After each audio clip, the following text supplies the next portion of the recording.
Let's start with you telling us who you were in the park with. I don't know names. I just got lost.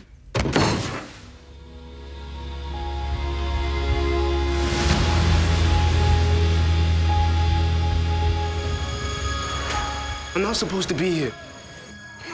My hope is that when they see us, invites you to think about the overall criminal justice system and all of the people ensnared within it.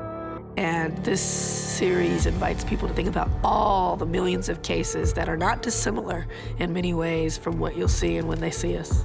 Every young black male who was in the park last night is a suspect in the rape of that woman who is fighting for her life right now. They were 14 to 16 years old, innocent.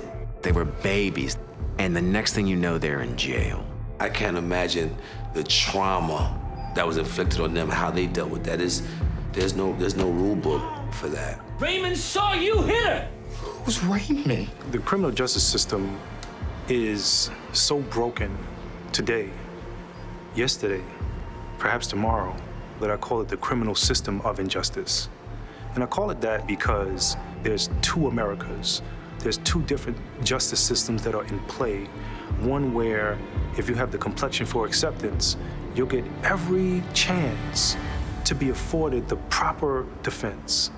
But if you look like me, if you have skin of darker hue, then you will be seen as being guilty and have to prove yourself innocent. Don't you lie to me! When They See Us is designed in 4 parts to take you through the full breadth of the criminal justice system. In part 1, you're dealing with police aggression, arrest, precinct behavior.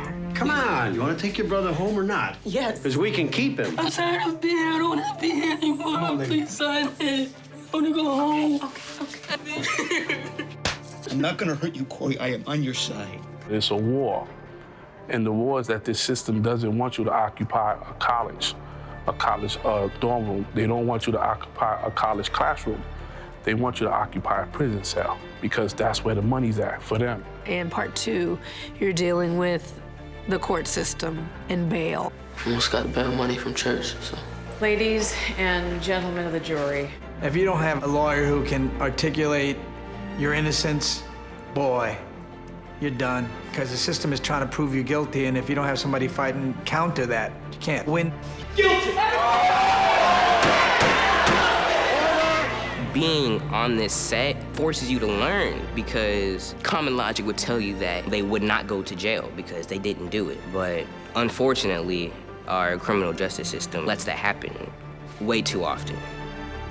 When you incarcerate one person, you incarcerate their whole family.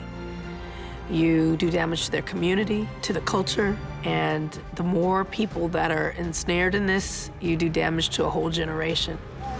Please come back as much as you can. Please come back as much as you can. In part 3, you're dealing with juvenile detention and parole, the life of the formerly incarcerated. What's your next move? I'll go back to school, maybe teach, I'm not sure. You have a state license? How you gonna do that when you've been incarcerated? Even when you got exonerated, here we are, exonerees, and you're just dumped out in society. Like, okay, fend for yourself. A person who's on parole can be entitled to some type of transition program. Exonerees don't get that luxury. They just get dropped off. And it's like, all right, see you later. So where do I turn? You end up going back to jail because nobody will hire you because you're a felon. And so you have to do dirt in order to feed your family, in order to live, in order to thrive. Because of that, when you come out, we have to be afraid of inmates. Like, we've created an environment where we have to be afraid because we know we're not rehabbing anybody. And in part 4, you're dealing with incarceration. Let me know if you can do anything for me.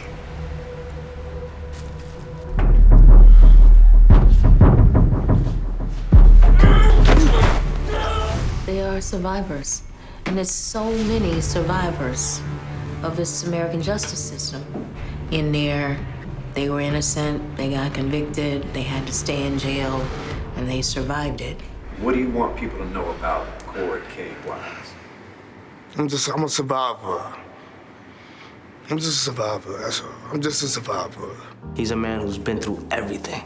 This is a heartbreaking story in a way that it's true and too real to even understand. This is a story that won't ever die. This is a jumping off point to think about larger issues around the injustice of our current system of justice. Something's not right, and we need to somehow fix this system. Film does have the power to change things.